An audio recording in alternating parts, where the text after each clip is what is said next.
changes in the thyroid during pregnancy.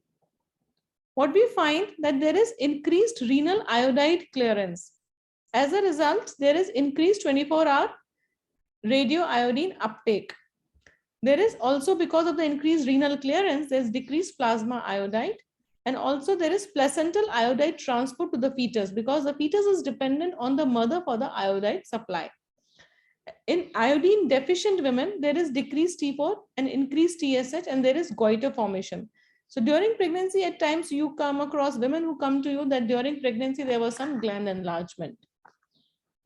Also, there is increased oxygen consumption by the fetoplacental unit and the gravid uterus and the mother.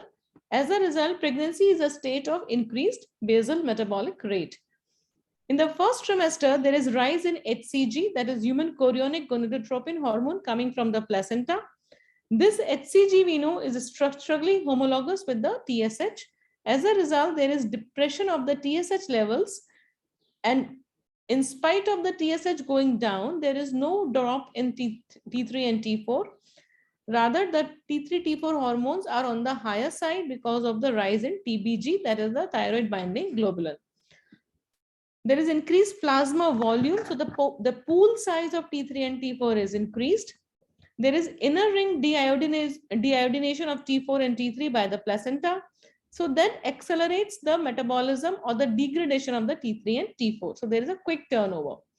So just to briefly summarize, there is increased renal iodide clearance, increased HCG, increased TBG, and increased plasma volume, resulting into decrease in the TSH because of the structural homology with HCG. And in spite of this, there is no change in free T3 and T4, increased total T3 and total T4 because of the rise in TBG, and increased total T3, T4 also because of the change in the pool size. Now, this is a normal physiological changes. And this is the graphical representation of what is a normal physiology. There is rise in HCG. Because of the structural homology, there is a mirror image depression of the TSH. The rise in total, the thyroxine binding globulin, TBG. As a result, there is rise in the total T4 and total T3.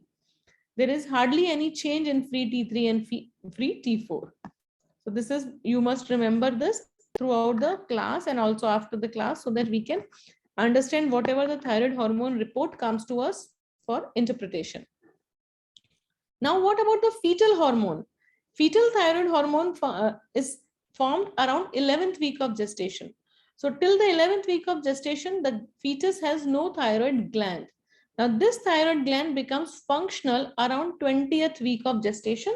So the thyroid hormone synthesis begins around 20th week of gestation. So the placental transfer of the thyroid hormones do happen, but the TSH is not able to cross the placenta. The antibodies, that is the thyroid TSH stimulating antibodies, they do cross the placenta, and that is why there happens to be a condition known as fetal graves. So fetal graves happen because of the thyroid stimulating immunoglobulins cross the placenta and reach the fetus. Now, the maternal thyroid status is important for the cognition, that is the brain development of the fetus, because the brain development happens in the first 3 months of the first trimester, and the fetus has no thyroid hormone of its own by the first trimester. So the fetus is dependent entirely on the maternal thyroid status. So what we do, we increase the maternal thyroxine levels by 10 to 25%. In the normal women, normal human physiology, there is increased production of the thyroxine hormone by 25% during pregnancy. So TSH levels are variable and trimester specific. Normal ranges are suggested. This we have to remember and understand, that thyroid function test interpretation during pregnancy will have its own challenges. The TSH levels are different throughout the pregnancy, and they are trimester specific. And we have specific recommendations by the national and the international bodies, which we will soon study. And to interpret the T4, what we do, the non-pregnant levels are multiplied by 1.5 to know the normal range of thyroxine during pregnancy. FT4 levels have to be around 0.8. So it should not be below 0.8. The lower level is 0.8 nanogram per dl. So we have to interpret the total T4 very cautiously because of the rise in TBG. As a result, FT4 is the best suited test that we need to know and do during pregnancy. So the TSH trimester specific ranges by ATA, that is American Thyroid Association guidelines. During first trimester, it has to be anything from 0.1 to 2.5. So it has to be less than 2.5 in the first trimester. So second trimester, it is 3, upper limit is 3, and third trimester, again, the upper limit is 3. So the lower limit is 0.2 to 3 in second trimester, third trimester, it is 0.3 to 3. So what we have to understand is that a TSH should not be more than 2.5 in the first trimester, and it should not be more than 3 in the second and the third trimester. Now, hypo in pregnancy. Hypo in pregnancy means the TSH levels are high and the T4 levels are low. TSH should be more than 10 with normal FT4, or it is a low FT4. This condition is seen in almost 0.5% of the pregnancies. Subclinical hypo, that is the TSH levels are still less than 10, that is the TSH is less than 10 and FT4 is normal. But this TSH is definitely more than the trimester specific recommendations. That is, it is more than 3 but less than 10. More than 2.5 in the first trimester but less than 10. So that is observed in almost 5% of the pregnancies. So overall, a hypothyroid dysfunction affects almost 5 to 6% of the pregnancies, out of which almost 0.5% is clinical or overt hypothyroidism, and 3 to 5% is a subclinical hypothyroidism. Now, what do you do if the patient is undiagnosed previously and is coming to you for the first time with a hypothyroidism which has been diagnosed during pregnancy? So during pregnancy, previously undiagnosed. So this is a patient where you need to know what are the indications of thyroxine. Should we treat or should we not treat? If you decide to treat, what is the dose of thyroxine?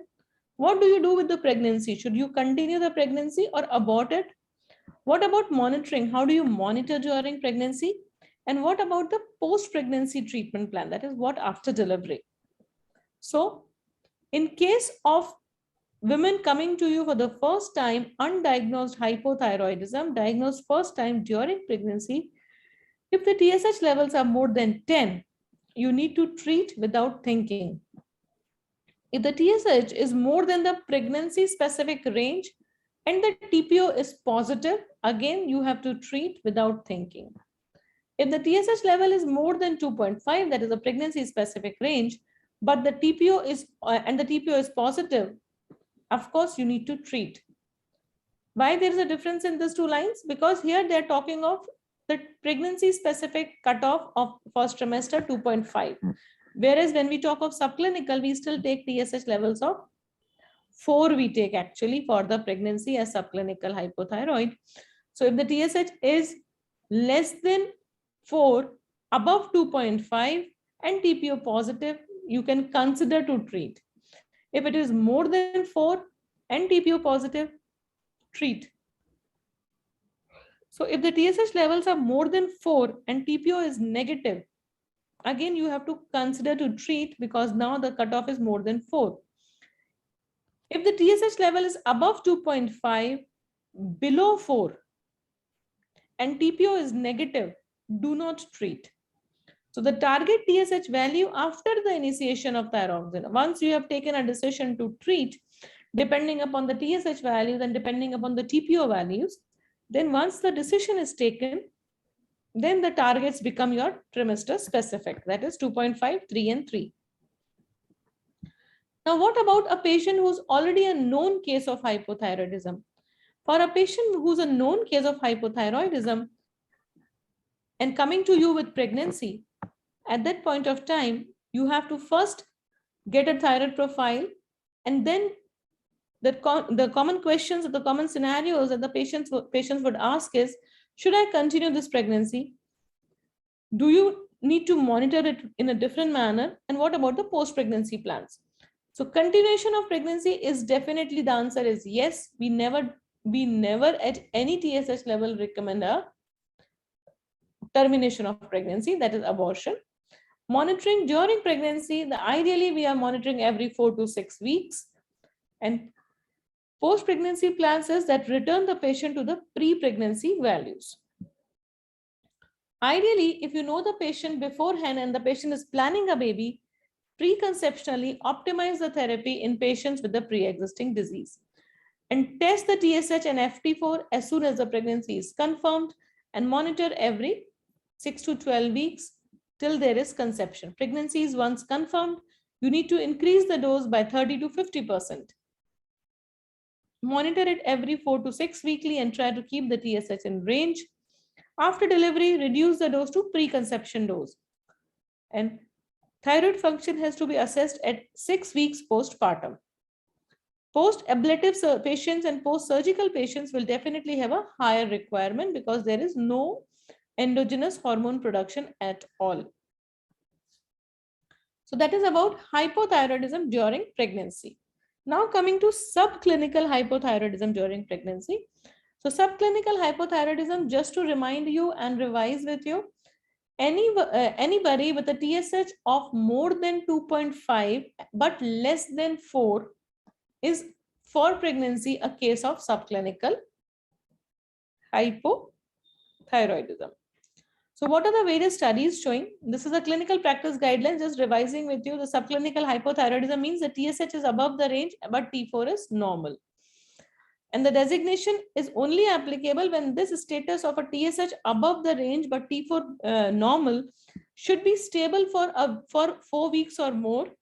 So that the hypothalamic pituitary thyroid axis we know is normal and there is no active acute illness going on. So what we are trying to rule out is a sick-U syndrome. We should not be dealing with a case of sick-U syndrome, and we should be not dealing with a progressively developing hypothyroidism. We are talking of subclinical hypothyroidism where the TSH is raised, but the T4 is normal, and this status is maintained for almost 4 weeks or more. Now, overt and subclinical thyroid dysfunction among the Indian pregnant women and its effects on the maternal and fetal outcome. This was a study which was undertaken and almost 700 women were studied. The pregnancy outcomes were that almost 6 to 7% of the women are affected with subclinical hypothyroidism, whereas 4 to 5% women are having overt hypothyroidism. So what are the guidelines for screening of thyroid dysfunction in pregnancy? Ideally, the recommendations are universal screening, and all women should be screened with a test of TSH and free T4 at the time of presentation. Right at the very first contact, you must advise your patient for a TSH and FT4. So universal screening is always the recommendation. And this is a result from a meta-analysis which was published. And out of the 241 articles, some 40 articles were shortlisted and the 10 eligible articles were selected and were studied. And it was found that in this study design, a lot of studies were there. And the study design, it was found that meta-analysis have shown that if you are doing a selective screening, you can miss up to 50% of the women with thyroid dysfunction. So the recommendations are every pregnant woman should be screened for thyroid dysfunction. And further support for the advocacy of universal screening method has been there by all the international bodies also. So we should be going for universal screening at least once. All pregnant women should be screened at the very first antenatal visit by measuring TSH and free T4. Now, there are certain case conditions where universal screening is not feasible, not possible. In such cases, we can go for high-risk screening. So who are the high-risk population? Anybody with a history of autoimmune thyroid dysfunction, anybody with TPO positivity, anybody with symptom positive,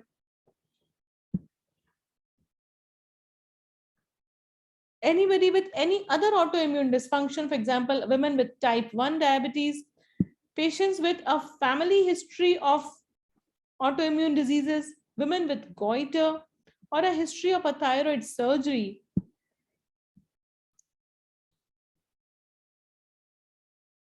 Radioablation or head and neck irradiation, or anybody who's above the age of 30 to 35 years of age. So that is a elderly gravida. So all these conditions put the women at a higher risk. So if at all in any case you are not able to follow the rule of universal screening, at least this is a high risk group which should be screened definitely. Now, what are the impact of thyroid dysfunction on the mother and the neonate? Maternal impact, we all know the women can have anemia and CHF. There can be preeclampsia, placental abnormalities, low birth weight babies, and postpartum hemorrhage. There can even be myopathies. Uterine atonia is there, and there is uterine ruptures are very common. With fetal impairments, the fetal complications, there can be cognitive impairment. There will be neurological abnormalities. There can be developmental abnormalities or congenital hypothyroidism, which we call commonly known as cretinism. Then at birth, there will be neonatal hyperbilirubinemia, and there is respiratory distress. This is again very common that if there's a prolonged jaundice, then we must think of thyroid dysfunction in the mother. Now, overt and subclinical thyroid dysfunction among the Indian pregnant women and its effects were studied. And this study shows us that overt hypothyroid were more prone to have pregnancy-induced hypertension, intrauterine growth restrictions, and intrauterine demise as compared to the control. Caesarean section rate for the fetal distress is again on the higher side, with women having subclinical or overt hypothyroidism. Though thyroid dysfunction, if well maintained, or a euthyroid status well maintained, is not a per se indication for caesarean section. Now, subclinical hypo and pregnancy outcome. Pregnancies in women with subclinical hypo are 3 times more likely to be complicated by placental abruption. Preterm births, which are defined as delivery at or before 34th week of gestation, is almost 2-fold higher in women with subclinical hypothyroidism. So subclinical hypothyroidism and hypothyroidism are both the deserving candidates for appropriate treatment. A systemic review and meta-analysis of subclinical hypo in pregnancy. Now, this was a study where almost 4,000 pregnant women were studied with subclinical hypothyroidism, and the cutoffs were taken as more than 2.5 TSH during pregnancy. As a result, the complications in this meta-analysis came to be, there was increased rate of pregnancy loss, preterm labor, preterm delivery, gestational hypertension, preeclampsia, gestational diabetes, placental abruption, placenta previa, the premature rupture, caesarean section, IUGR, low birth weight, low APGAR score, small for gestational age, and neonatal death. So there was increased incidence of all these episodes with subclinical hypothyroidism. Now, the consensus as per the Indian guidelines on the management of thyroid disorders, subclinical hypo deserves to be treated with thyroxine replacement. Now, this is another study which is showing the effect of thyroxine treatment on the miscarriage rate. And it was found that whenever we are trying to replace the thyroxine in all women who had TSH above 2.5, the rate of abortions decreased significantly. Now, the trimester-specific pregnancy ranges, we did study, just revising them. In first trimester, it is 0.1 to 2.5. Second trimester, it is 0.2 to 3. Third trimester, it is 0.3 to 3 again. Now, the trimester-specific pregnancy ranges, as given by the 2014 European Thyroid Association guidelines, trimester-specific ranges for TSH and T4 should be established in each antenatal hospital by the local bodies, because there are local variations. And if the local bodies, local guidelines are not available, then of course you have to follow the guidelines that have been laid down by the international bodies, that is 0.1 to 2.5 in the first trimester, 0.2 to 3 and 0.3 to 3 in the second trimester and the third trimester respectively. So coming back to the guidelines, international bodies against, as per the ITS, that is the Indian Thyroid Society guidelines, it is upper cutoff range is 2.5, 3 and 3. As per the European thyroid guidelines, again, it remains 2.5, 3 and 3. As per the American guidelines, they say use the local reference ranges which are available. And if the local reference ranges are not available, then you can, of course, follow the international guidelines. And if nothing is available, then keep the upper limit of normal as 4. Now, there are 3 major bodies, that is the European Thyroid Journal, the ATA, and the ITS, and they all have a consensus. They all agree about the concept of local variations. But finally, coming to a consensus again, that in first trimester it has to be 2.5, and second and third trimester it is 3 and 3.5. So, how do you manage the thyroid disorders in pregnancy now? Recommendations for the subclinical, again, undetected subclinical is a high risk for miscarriage, low birth weight babies, and poor developmental outcomes in the offspring. So they need to be treated also. Subclinical hypo has been shown to be associated with an adverse outcome for both the mother and the baby. So they should be treated with thyroxine replacement. Cutoffs of FT4 and TSH should be tested every 4 to 6 weeks and adjusted accordingly, and maintain the TSH level below 2.5. As per the 2017 ATA guidelines, the recommendation number 28 says that pregnant women with TSH above 2.5 and antibody TPO should be evaluated. And if the antibody is positive, then all these women should be treated. Recommendation 29 says that levothyroxine therapy is to be recommended for all anti-TPO antibody positive women with a TSH greater than the pregnancy specific cutoff, that is above 2.5 or above 3 and 3.5 in the second and third trimester. In case of TPO antibody negative women, you can wait till the TSH is either 4, that is subclinical, or you can be a little more liberal if you want. You can go for TSH value of 10 as a subclinical hypothyroidism. Recommendation 29 again says that TPO antibody positive women with a TSH concentration more than 2.5 but below the cutoff range, that is below 4, should be treated. TPO antibody negative women with TSH concentration greater than the pregnancy specific target ranges but below 10 again should be treated. So you have to treat all the overt as well as the subclinical hypothyroid women. TPO antibody negative women with a TSH below 4, here you can wait. You can always wait if the TPO is negative, but the thyroid hormone also is a cutoff value of subclinical range, that is below 4. You can always wait. So just to avoid confusion and revising again, TPO positive and the target range is more than the recommended, treat. TPO positive, TSH is in the subclinical pregnancy range, that is above 2.5 and below 4. Again, consider to treat. TPO negative and TSH is above 10. Again, consider to treat. Recommendations are to treat. But the TPO negative and the TSH is less than 10 but more than 4, you can think of treating depending upon the clinical symptomatology. If the TPO is negative and the TSH is also less than 4, then of course do not treat. So that is a recommendation, that is a revision of the what are the recommendations for the overt hypothyroid and the subclinical hypothyroid.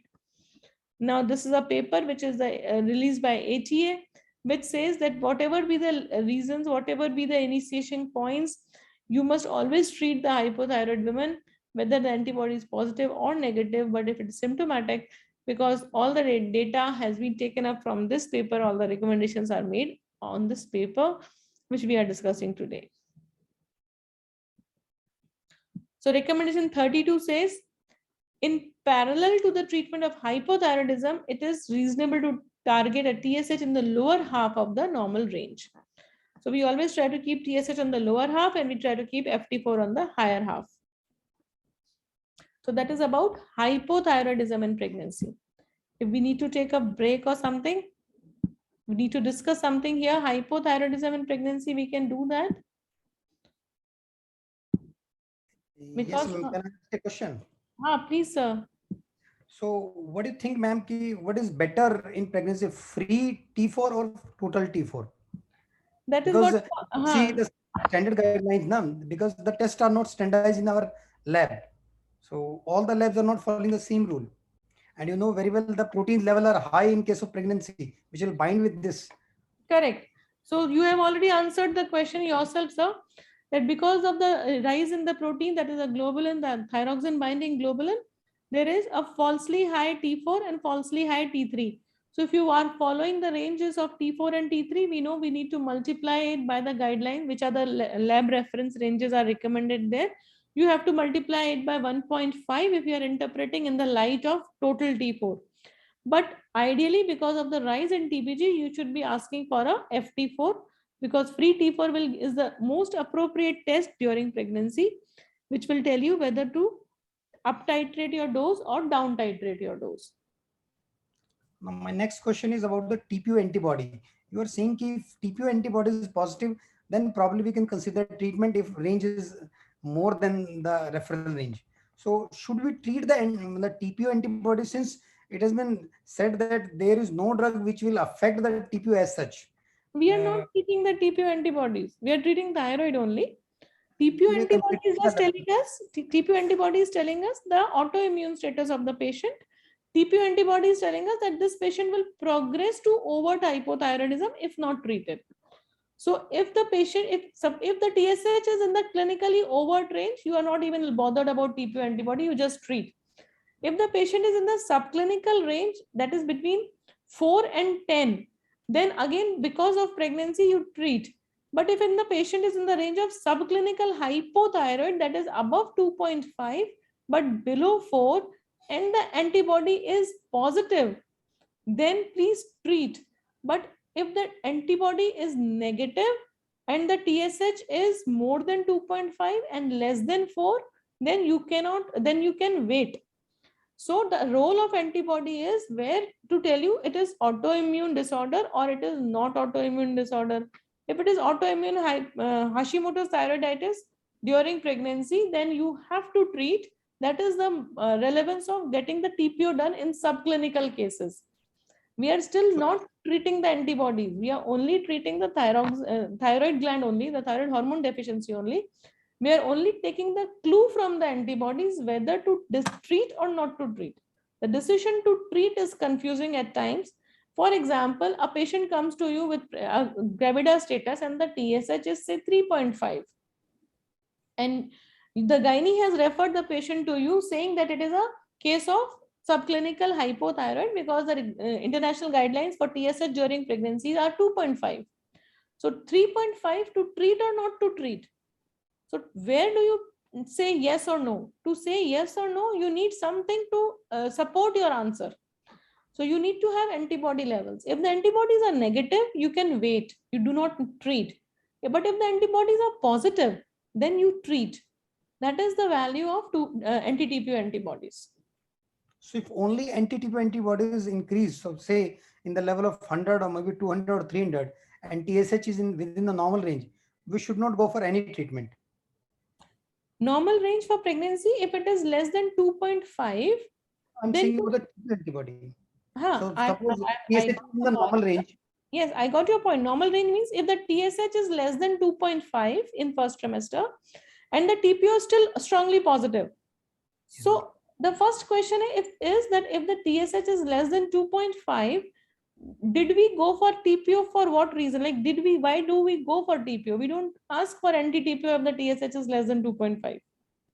Maybe previously she's having some history or whatever, or if you are not very sure कि she has taken some treatment, or maybe matlab, due to Okay, any reason. let us take it for example, a hypothetical scenario that just to avoid any delay, on the very first visit, we have advised all the tests.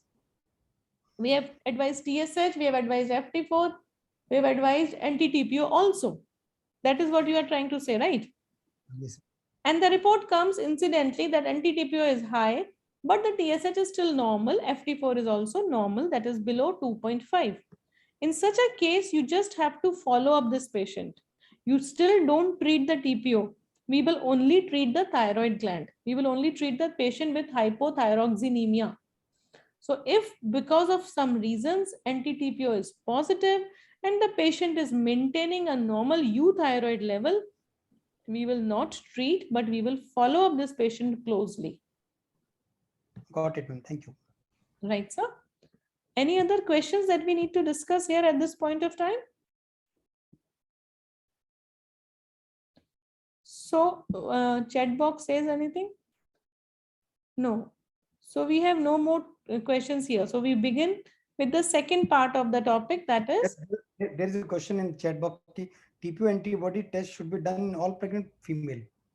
That is what we just discussed, that if the TSH is in the subclinical range, ideally, there is a point, or if the patient is overt hypothyroid or subclinical hypothyroid, there we need to know the autoimmune status. We don't do TPO for everybody. We are rather still not with the government approved recommendation of universal screening for thyroid, because we are a poor country. So in a country where we are not even affording a universal thyroid profile, getting a recommendation of universal anti-TPO is just not possible and just not justified also. Because for a euthyroid patient, getting antibody positive has no role. Antibodies will be positive in 50 to 60% of the general population, as we have already studied in our previous classes, that antibodies will be positive even in the first degree relatives. If the mother is hypothyroid and antibody positive, maybe her son, maybe her daughter, they are also antibody positive. Maybe her brother, maybe her parents. So antibody positivity is no clue for anything. Okay. Now someone has shifted the next discussion to calcium levels. Do we measure a calcium level in hypothyroidism? Calcium metabolism is actually to do everything with parathyroid metabolism or parathyroid glands. We don't really have a calcium metabolism affected by a thyroid gland directly. So for calcium metabolism, we are with Alka ma'am is not here today, but probably Alka ma'am is planning another endocrine pearls with where we will be discussing parathyroids also. So let us see, that course will be soon announced or maybe already announced on the API website. I'm not sure, but yes, we have submitted because ma'am wanted to start another class. So we have submitted endo pearls, a series of endo pearls. Let's see if whatever ma'am decides to put up there, we will be discussing the calcium metabolism in detail. But here, because you are asking, calcium metabolism is not directly affected by thyroid gland. Calcium metabolism is affected by the parathyroid glands. So we do not measure a calcium level directly in all our hypothyroid pregnant women. Okay. So any more things, any more questions, any more discussions, any more case scenarios? No? So we move to the second part of the session. Let's talk about thyrotoxicosis in pregnancy, right? So another part of the pregnancy dysfunction can be a hyperthyroid state. So when we talk of hyperthyroid state, that is thyrotoxicosis in pregnancy, as we discussed the general thyrotoxic class, the common causes like Graves' thyrotoxicosis or toxic MNG or toxic adenoma or thyroiditis, they will always remain. But after that, there are some specific reasons, some specific conditions where thyrotoxicosis is encountered only during pregnancy. And there are conditions like gestational thyrotoxicosis, which affects some 2 to 3% of the pregnancies. And we have the trophoblastic diseases. So when we talk of trophoblastic disease and gestational thyrotoxicosis, they are very specific to pregnancy conditions. So gestational thyrotoxicosis, in general, if we just revise the class, you will remember that the TSH receptors at the thyroid cells, they are having multiple ligands. So these TSH receptors, of course, they bind the TSH because they're receptors for TSH. But because of the structural homology with the HCG, the HCG also goes and binds to the TSH receptors. Besides, there are TSH receptor antibodies. So these TSH receptor antibodies, which we studied, can be of two types, the stimulating type and the blocking type. So these TSH receptor antibodies will also go and block the receptors. So during pregnancy, because of the HCG secretion, you will find that the HCG secretion is different from other hormones which are released by the placenta.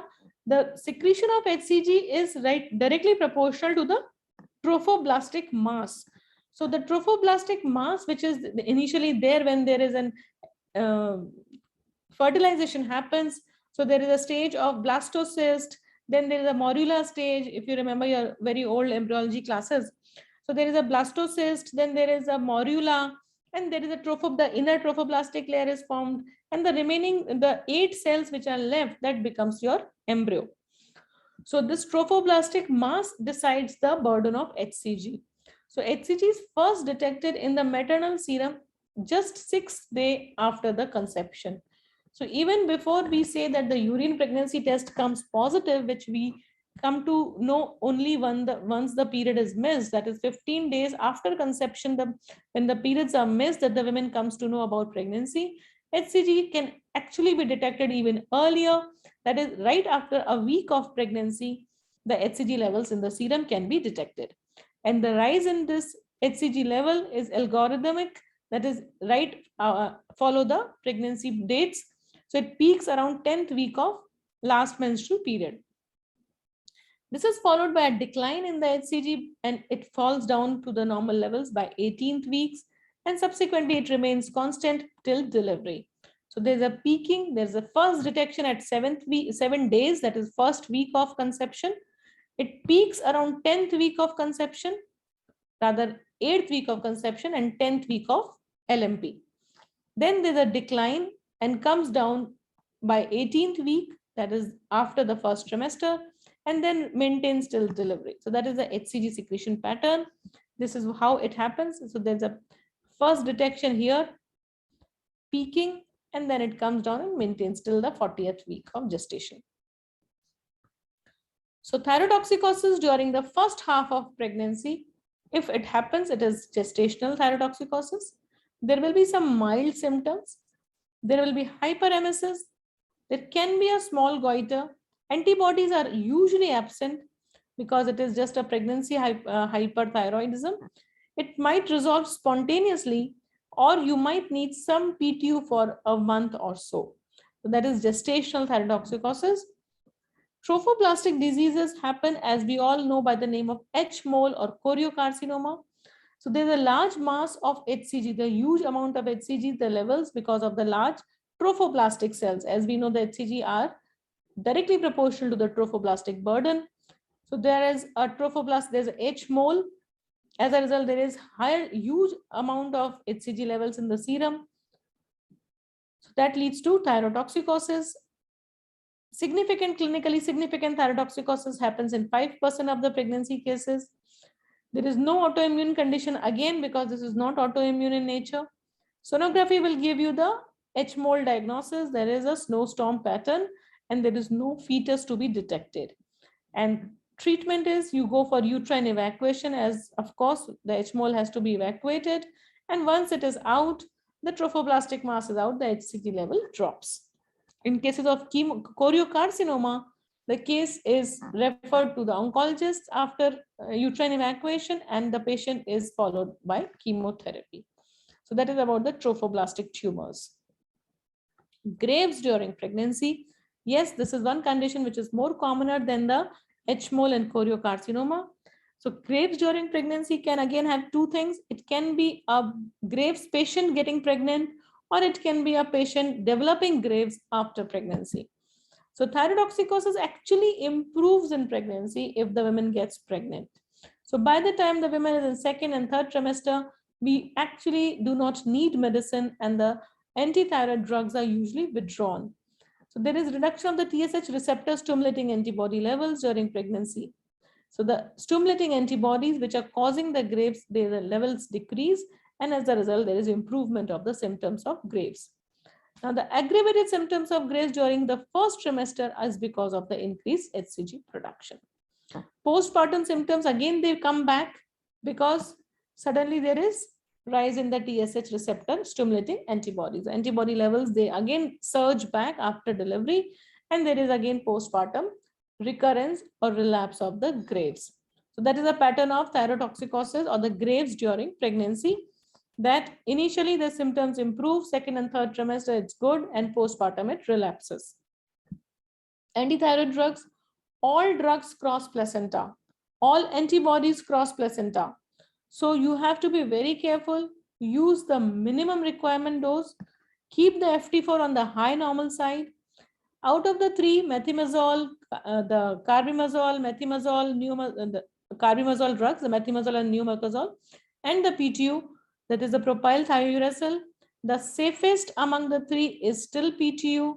So in the first trimester, we give PTU, and after second and third trimester, we switch the patient from PTU to carbimazole.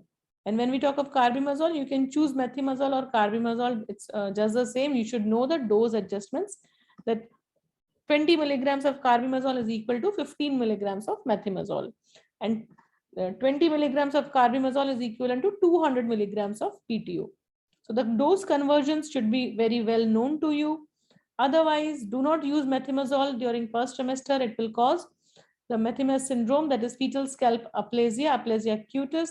There is guanal atresia, and there is teofistula, that is typical of the Methymes syndrome, embryopathy. Antithyroid drugs, PTU up to 200 milligrams, that is 20 milligrams of carbimazole or 15 milligrams of methimaz can be used. PTU is relatively safe in the first trimester. We try to keep FT4 in the high normal range. Do not try to normalize TSH, let it remain suppressed, just target the FT4 and keep it in the high normal range. You can withdraw the drugs once FT4 is in the normal range. Clinical parameters are to be monitored and symptomatically treat the patient and make the patient comfortable. No iodine therapy is recommended during pregnancy. Iodine therapy is only used during surgery. Peri-op management is required at times, and it is there that we require iodine therapy. Fetal goiter, as we discussed in last class also, fetal goiter has to be monitored at every sonography when the pregnant thyrotoxic woman gets pregnant, because fetal Graves is a very known entity. And to treat fetal Graves, again, we have to increase the antithyroid drug of the mother, because it's only through the placenta that the antithyroid drugs will reach the fetus. Now, mother with Graves and neonatal care. Thyroid stimulating immunoglobulins in mother, they can cause neonatal Graves or neonatal thyrotoxicosis. So the child, there can be fetal tachycardia, there will be IUGR and fetal goiter. The first thing that the radiologists notice is the fetal goiter. Then they'll focus for the fetal tachycardia. And of course, IUGR, though there can be very many causes of IUGR, where fetal Graves is one of them. More common is the transient hypothyroidism, because the antithyroid drugs still cause the placenta. And as a result, the fetus is subjected to antithyroid drugs and the fetal thyroid is suppressed. So there is fetal hypothyroidism. Blocking the TSH receptor antibodies. The TSH receptor antibodies that we studied are two types, the stimulating and the blocking types. So blocking antibodies also can cause transient hypothyroidism. Now, what about the breastfeeding? Infant breastfeeding by hyperthyroid mother, there is actually no contraindication. You can always go for breastfeeding, but try to keep the dose to the minimum, because breast milk secretion of the antithyroid drugs is always there, though it is very minimal. So initially it was not advised, but now it is allowed. We do not stop the mother from breastfeeding the baby. It does not affect the thyroid function of the fetus or the infant. So in the minimum dose, PTU up to 300 milligrams or methimaz up to 20 milligrams or the neomercazole up to 30 milligrams is allowed. PTU should be taken after a feeding at the drug, if possible, should be taken after feeding the baby to minimize the breast milk secretion. And thyroid function of the infant should be monitored as long as the mother is on the antithyroid drugs. Now, this is all about pregnancy and thyroid. There can be few minutes, if you allow, about hypothyroidism in children. It was a very few slides, just 2 or 3 maybe. So what is the message here is that in the neonates, there is initially a surge in TSH. And then that surge settles down very quickly within 3 to 4 days because of the change in intrauterine temperature. In the womb, the baby is very warm and it is in a cocoon. So the moment the baby is delivered, there is change in the temperature. As a result, there is a sudden surge in TSH. So that is why it is recommended to test the TSH and FT4 only after 72 hours. So after 72 hours, still if the TSH surge persists, that is, it is more than 10, then of course you have to repeat it again after some time, maybe another 2 weeks. And if it is still high, then you have to treat the baby. So the TSH drops to less than 10 within 3 to 4 days of life. And after 6 weeks, it is in the normal range. So T4 concentration also increases for a few days. So T4 less than 6.5 is less than the third percentile in the first week. Lab tests best reflect the true thyroid function when performed more than 3 days.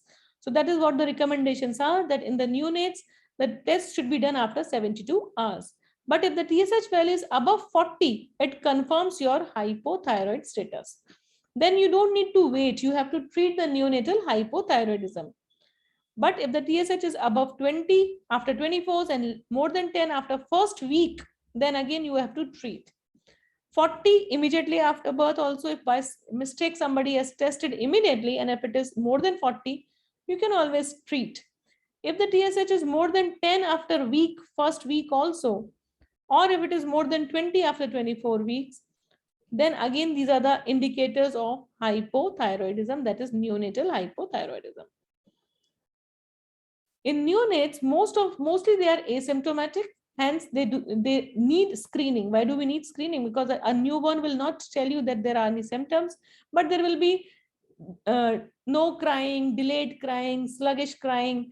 There can be poor feeding, there can be poor growth, there can be prolonged jaundice, there are umbilical hernia, or there can be a protruding tongue.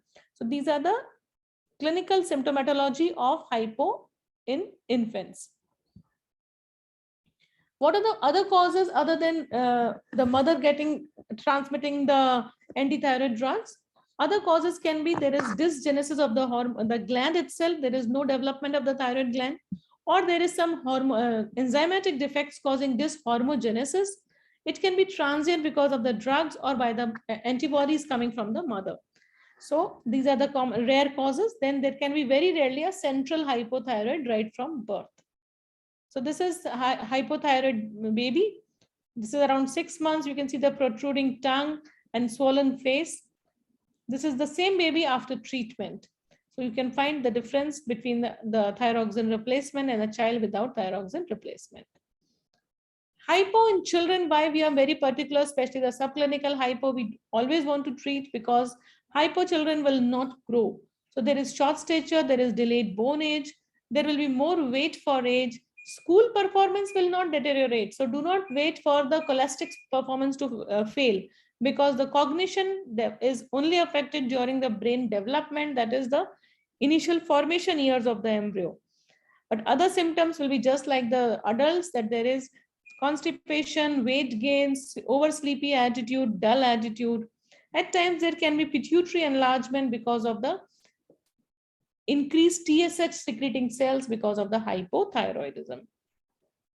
So very rarely we can have children coming to us with hypothyroidism, and which is diagnosed and presented as precocity, multicystic ovaries, or muscle hypertrophy. Now these are very rare presentations, but we have to, whatever the reason may be in your chamber, always think of a TSH FT4 profile. That will help you in getting the diagnosis and not missing on some rare cases. That is all for today. And the questions are always welcome and all cases can be discussed. Please let me know about pregnancy, hyperthyroidism, any queries, and children and hypo or hyper, anything that we can discuss.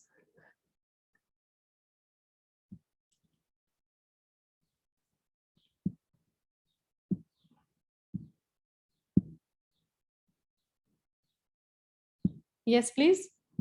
Do we have something in the chat box? Yeah, we do have. Autoimmune diseases like SLE and antiphospholipid syndrome plus pregnancy plus thyroid dysfunction. How to approach the management? So, as far as the APLA syndrome is concerned and the SLEs are concerned, mostly they are taken up by the gynaes and they are just managed by the replacement addition of ecosprin, as much as I know. And as far as thyroid is concerned, we just treat them as one of the anti-autoimmune condition existing. The remaining autoimmune conditions are taken up by either the gynecologist or they are referred to either a rheumatologist. So I will not be able to tell you honestly with the what do we do with the APLA or what do we do with the SLE. So as of thyroid is concerned, the approach remains the same even if there are more than one autoimmune condition existing.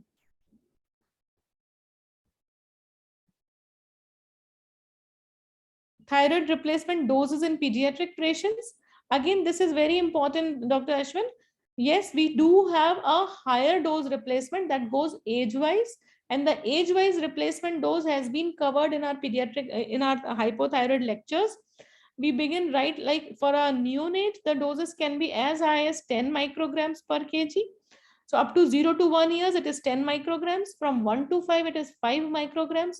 From 5 to 10 years, again, it is 2 to 5 micrograms. And up to 10 to puberty, it is 1.5 to 2. And then after puberty, and it is the adult dosage replacement, that is 1.6 micrograms per kg. That is about the pediatric dosing. So the neonates, the highest dose is 10 micrograms. So if it is a baby of 2 kg, then we start with around 25 micrograms.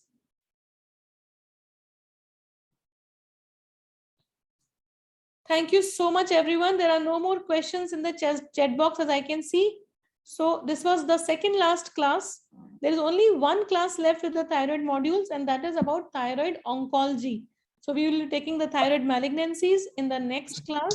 And the next class has been scheduled for 18th of September, which is the last class for thyroid modules. And probably from the next after 18th, we might be beginning with a new module which might be covering endopearls, and otherwise we might be repeating this thyroid module. I don't know what will be the decision by Dr. Alka Deshpande ma'am. If she asks me to repeat the thyroid modules, maybe we will be announcing that, or if she asks me to start with new endo series, we might be starting that.